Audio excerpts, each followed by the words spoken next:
Hey, this is Kevin M. Kraft at kevinmcraft.com, where you can go for all things Kevin M. Kraft. Yes, it's me again.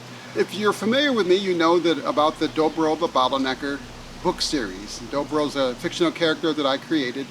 We're about to release, well, we may have released book 3 by the time you see this, I'm not sure. But anyway, he's a pretty singular character, a blind swordsman of the sword.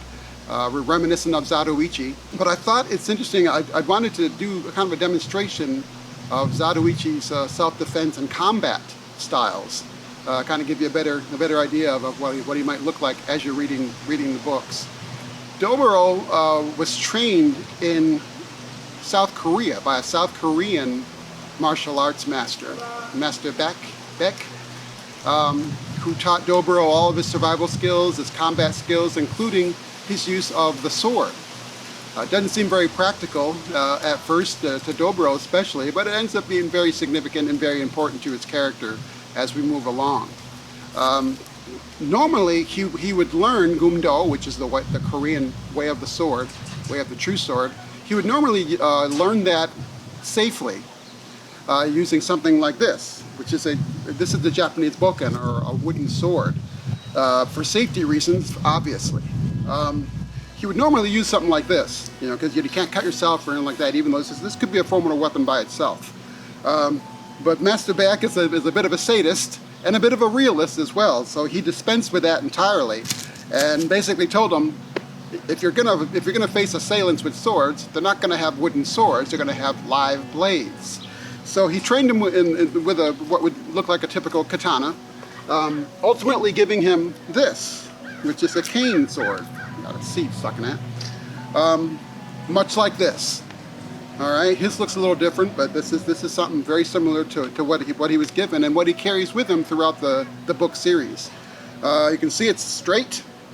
It is the length of a cane, so he uses it to get around and to lean on and everything, to feel his way around. But inside is a live sword, stainless steel sword just like this one.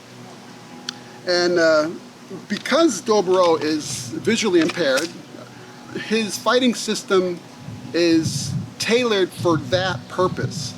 And it isn't just a matter of weaponry or even hand-to-hand combat. There are other things that are going to come in play as well. And I'll explain some of those briefly, just so you get a better idea of Doboro's character when it comes to these matters. Since he is visually impaired, he's going to rely on his other senses to dictate to him what he needs to do. Primary to his self-defense and combat skills is strike first, strike fast, finish it. Doboro does not want to fight.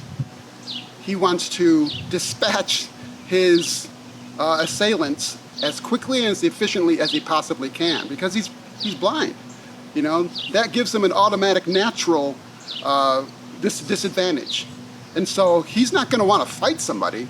He wants to end it quickly for his own sake. All right. So he's doing things that you notice in his character. For instance, if he's coming up against someone else, and there's warning, he talks to them. He talks to them to do 2 things. One is to disarm them, because people can't really fight or concentrate on fighting when they're answering questions or listening to somebody else talk, and they're engaging them, saying things like, "Hey, what's your favorite song? You know that song that's," he's totally knocking them off guard, so they can't concentrate on that. But he's also doing the most important thing. The second thing is he's locating his targets. He uses a type of echolocation. Yes, echolocation like bats. He's using his voice, talking to them, to locate the targets, the people that are around him. And there are those who are visually impaired that actually employ a tactic like this, echolocation. So he's disarming his targets. He's also marking his targets. So as he's talking, he's getting the range where they are in front of him. He's locating their heads, because they're talking. It's coming from their mouths, right? So he can tell exactly how tall they are and how far away they are. So while he's talking, he's marking his targets, all right? And they don't know it yet until he strikes. And then it's all over usually pretty quickly with Dobro, and that's what he wants. Again, he doesn't want to fight, he wants to survive. He wants to dispatch his assailants as quickly as possible. Okay, a little bit about the sword. Dobro can fight. You know, usually when you see samurai films, they use two hands with their swords. They have their sword in their belt and they use two hands like this. Okay? Dobro doesn't do that. He has developed a way of fighting where he uses just one hand. A strong hand to hold a sword hand. He keeps the hollow part of his cane in his hand. And he uses this for blocking, mostly. He uses his blade for stabbing and slicing. He has to have real strong forearms because it's not easy to wield a sword one-handed. You know, it's much easier to use two, but he uses one hand. So that's important too. So okay, so let's just for an example. Okay, you're an assailant. All right, coming at me. He uses his cane like a regular cane. You know, cane a blind man would use. He sees you. You confront him. He's already in his guarded position like this. All right, he knows what side's the sharp side and what side's the dull side. Okay. All right. So he's got you like this, and he's talking. He's going to strike, not like, well, he could strike like this. Okay, he could draw the sword like that and come across like that. That's not so practical when you want to end something quickly and you want to end it efficiently. So he's going to employ what is called a reverse grip. Instead of like this, he's going to draw his sword like this. And if you think about it, it makes a lot of sense because that's the natural position of his hand when he's using his sword at this point. He starts like this, okay? He goes like this, and he's ready to draw. So if it's another assailant with a sword, as a ninja, for example, that does happen to him sometimes, he is going to draw not overhand, he's going to draw underhand, reverse grip, and he's just going to bring his blade straight through his opponent. Okay? Very efficient. Just one blow. Just like that. Alright? No wind up. Okay? It's just like that. Okay? And that ends it pretty quickly, really. If he needs to follow up, he can do that and then come around for another strike like that along the back. Sever the spine. I know that sounds awfully violent, doesn't it? But that's the way it works, all right? Okay, so that's how he's going to draw his sword. Sometimes he can draw, you know, overhand and you know all that stuff. He can do that, but he can also shorten it.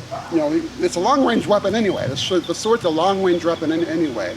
But in close quarters, and then if you need a quick attack, it's best to do this. And he can go in any direction like that.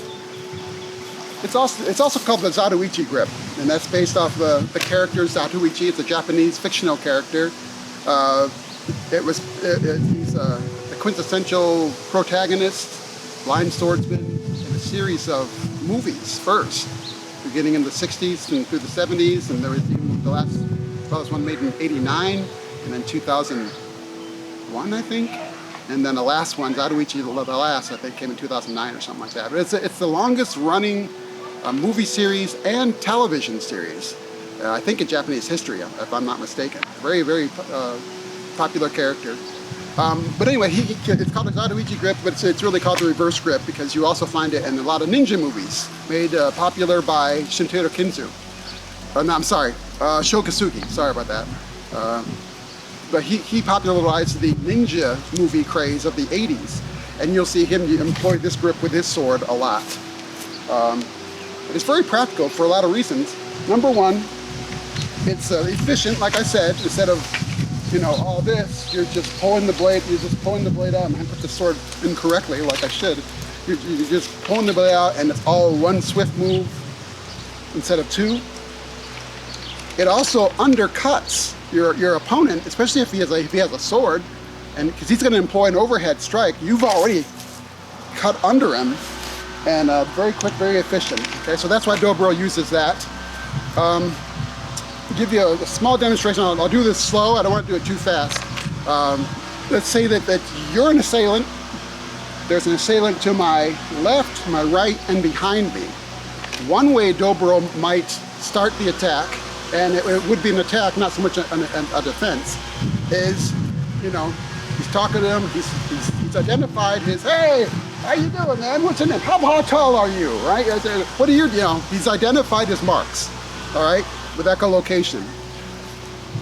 He's going to strike the talker first, whoever's addressing him, the leader of the attackers. He'll attack them first. You notice in a lot of movies how the hero always dispatches all the lackeys first, the thugs, and then the main bad guy last. That's more for dramatic purposes, I guess. You know, never made sense to me. I always thought, get rid of the main bad guy first. You know, you cut off the head of the snake, the rest will die as well. You know, and they'll die easier probably. So Dobro's going to attack the main guy first. He'll be talking to him and talking to him and talking to him, and then at a specific point, maybe in the middle of a song, he'll strike you first. All right. He'll go behind him, stab behind him. If this guy's already attacking, he'll block that, go to this guy, and then again, this guy again. And if he has to do follow-up, he can do that as well, okay? And he can do that with kicks, punches, throws, other sword strikes, okay? So it might look something like this, doing it a little faster. All right? Strike you first, behind, bam. All right? He could also, if he chose to, he could get that guy behind him first, right? Stab, bam, bam, bam, okay? Or block. And then, you know, come around this way like that. So he's already marking his targets and planning his attack as he's talking to these guys and, you know, bullcrapping them, you know, whatever he's saying, you know, just to get them off guard. But that's how Dobro fights. He employs also hand-to-hand combat techniques. You know, most of his strikes are going to involve long-range attacks like kicks, to keep his opponents away from him, because he doesn't want to be grabbed. You know, that puts him at a disadvantage. He can deal with it, but he'd rather keep his targets away from him. You know, don't let him grab you is something his master used to tell him. You know, don't let him touch you. So that's how Dobro fights with a cane like this. And so you can see how it's pretty efficient. You know, and then when he's done, you know, he just simply puts his blade back in his sword and taps off. You know, so. Pretty stylish. It's entertaining to see him set up his attackers, and they don't know that, you know, that they've sealed their fate by just you know, confronting him. But that's how it works with Doboro the Bottlenecker. So there you go.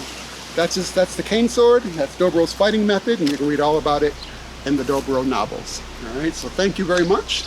Again, I'm Kevin M. Kraft at kevinmkraft.com. Check out my website for all things Kevin M. Kraft.